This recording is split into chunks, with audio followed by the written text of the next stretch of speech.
What's up guys, what I do a nice little video this afternoon talking about all things talking about all things 2K. So obviously the other day I was thinking about, how long I've been playing the 2K games. Like I can't really remember the first one I played. I think it was 2K15. Like in terms of actual WWE video games, I can't remember the first one I played because I think the first ones I would have played would have been the games that were on Xbox 360. So I'm thinking of what the first WWE game I ever played was either WWE 12 or WWE 13. I can't remember which one it was. I know it was one out of two of them. Um, for me, obviously, I have a lot of memories of playing 2K15 and 2K16. I remember when I was playing WWE 2K16. Um, I invested a lot of time into the 2K showcase. I was doing a lot of that, getting all of the matches for that. I think the one thing that I liked about 2K16 was that there was like more legends available in that game. I mean, don't get me wrong, the 2K15 roster was pretty good, but there weren't really any legends in the game that year for some other reason. But 2K16 really did improve on that. 2K17, again, not a bad game. I mean, for me to, it's definitely not one of my favorites, but for me, it's still a good game, but not one that as I said, not one that I would consider as as one of my favorites. I have a lot of memories of 2K18, the DLCs for that game were fire, like, we had the Hardy Boys, Batista, Rob Van Dam, Beth Phoenix, all included as DLC that year. We had a ton of NXT stars as well. Um, which was really cool, I also liked some of the changes that were made. Obviously, we got like they updated the backstage area, so there was more areas to fight backstage. We had the updated championship belts, like we had the Raw and SmackDown tag team championships. We had the Raw and SmackDown Women's Championships. We had the Universal Championship. We had the updated Raw and SmackDown arenas. 2K18 for me. I mean, obviously there was a big change in the graphics as well. Um, I remember, as obviously 2K18 was like the first one, like the first game that I ever really did immediate creations. Um, now, I mean, it was funny, it's obviously that there wasn't, I don't remember there being a showcase mode for 2K18, but um, the other modes were quite, were fine, immediate creations was certainly interesting.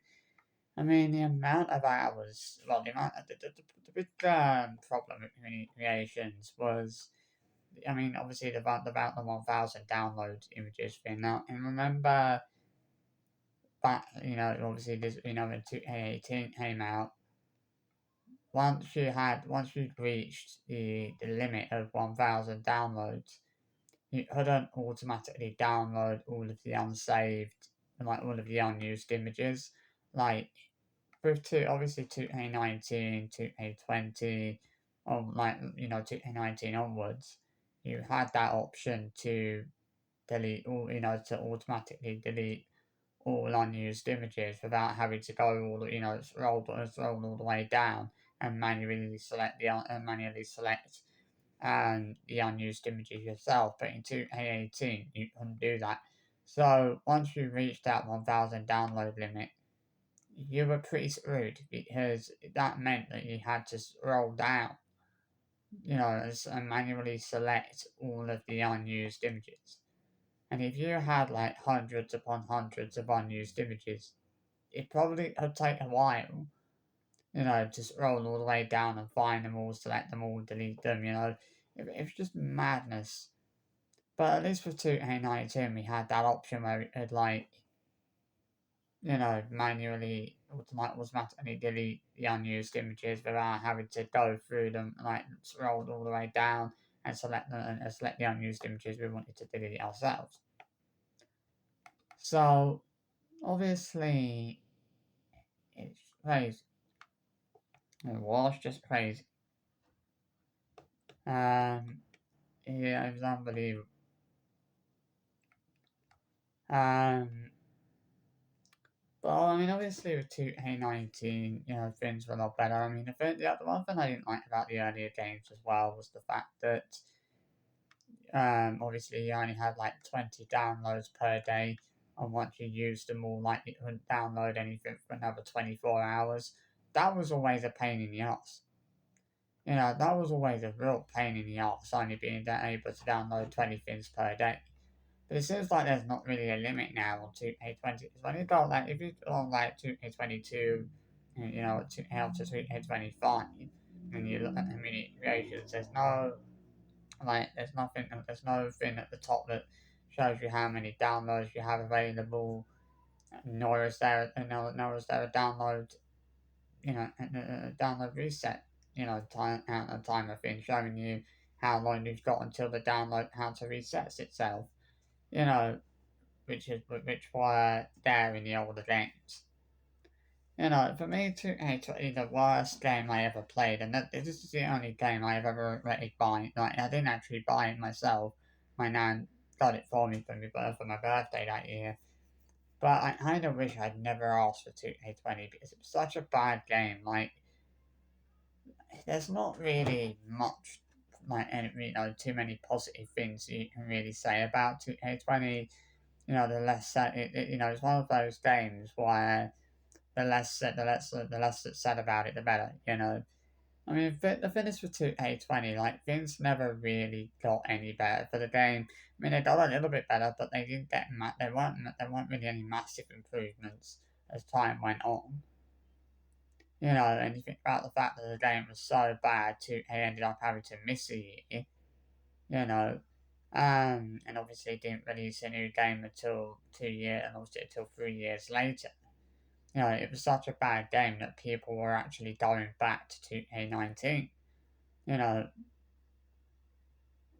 mm, the game was so bad that people actually started petitions to get the 2K19 servers kept up, and those petitions worked, as 2K did actually keep the servers up for I think it was about a year or so. I think the servers didn't actually shut down for 2K19 and 2K20 until the summer of 2022. So, I mean, originally the 2K19 servers, I think, were meant to have been shut down in the summer of 2020, but because of the problems and everything with 2K19, and like 2K20, people had started these petitions for the servers to be kept up, and that's what 2K did. They kept the servers up for a lot, for a while longer. I actually thought they were only going to keep the servers up until the end of that year. I didn't actually expect that the servers would stay up for as long as they did, but there you go. I mean, the thing that I was talking, I mean, I do go back and play 2K20 every now and then. I mean, it's not a game that I play all that often. Like, I feel like nowadays, I invest more of my time into like the newer games, 2K22, 23, etc. Rather than investing my time in the older games. 2K19, which is probably, one of the craziest games I've ever played. I mean, even the DLCs for that game weren't that bad.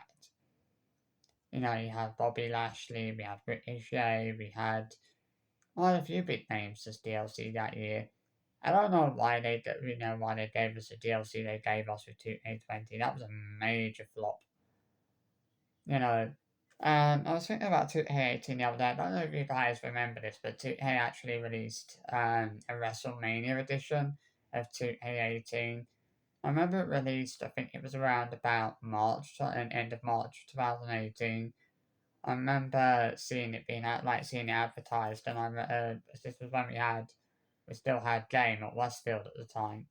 And I remember I went in there and I got the WrestleMania edition of 2K18, and I got game, a poster, and a cup, that had like a WrestleMania 34 logo on it. Um, I think I've still got that cup. Well, I'm assuming I have. But I that's the poster went walkabout. I haven't still got the poster. Aim with that, get with the WrestleMania edition. But I mean, I don't even know if many people even really bought the 2K18 WrestleMania edition. I mean, I did. But I wanted the DLCs. And I'd rather. I mean, I don't even remember how much it cost originally, but it had get it on Amazon now. I've noticed that it had get the WrestleMania edition on Amazon. I don't know if you can still like. I mean, for me, it doesn't matter with the DLCs because I've got them now, so I don't need to worry about that. I mean, obviously, community creations, every year it's crazy as well. Like, some of the stuff that you see on there, like. But as I said, I was talking about this the other day, and I was saying, I can't believe how talented some of the creators are on there. Like some of the creators that you see on community creations are very, very talented. Don't get me wrong, but you know, they're more talented. Well, they're a lot more talented than most others. You know, I mean, it's hard to imagine the amount of time that some people actually put into creating these halls and making these halls actually really like making these halls look really proper decent. Um, so obviously we have had the teasers for the DLCs for the first DLC for 2K25. I have to say that the models, the wrestlers look really good. The Motor City Machine Guns look awesome. Saria looks awesome. Stephanie McHer looks awesome. They've done a really good job with her model, to be honest. We still don't know who the special celebrity guest is. Um, but obviously, maybe we obviously won't find that out until this week. It's quite hilarious actually that 2K being so kind of secretive about this. Like they're not really letting on who this special celebrity guest is. Like we're literally only a few days away from the DLC, and they've not announced it. Like that's so crazy, to be honest. It really, really is crazy that they've not announced that celebrity guest yet for the DLC. And we are only a few days away from the DLC being, coming out. I think I think my guess is that it would probably be Travis Scott, as I think that was who they said it was going to be. I can't see that it would be KSI. If I had to hazard a guess, I would say it would be Travis Scott more than likely. I can't see it being anyone else. I mean, am I bothered? Am I really that fussed about having Travis Scott in the game?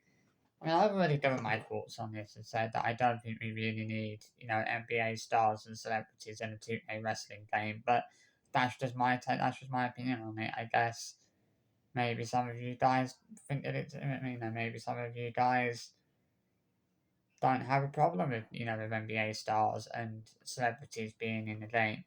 And that's my viewpoint on it. Is that as long as it's like people, it's like people that wrestling like that fans will be familiar with, like people that are well known, then it's not so bad. I mean, that was the problem with the whole Pat McAfee show DLC pack last year. Like they added a load of guys into the game, but people didn't really, other than Pat McAfee, people didn't know who any of the other guys were.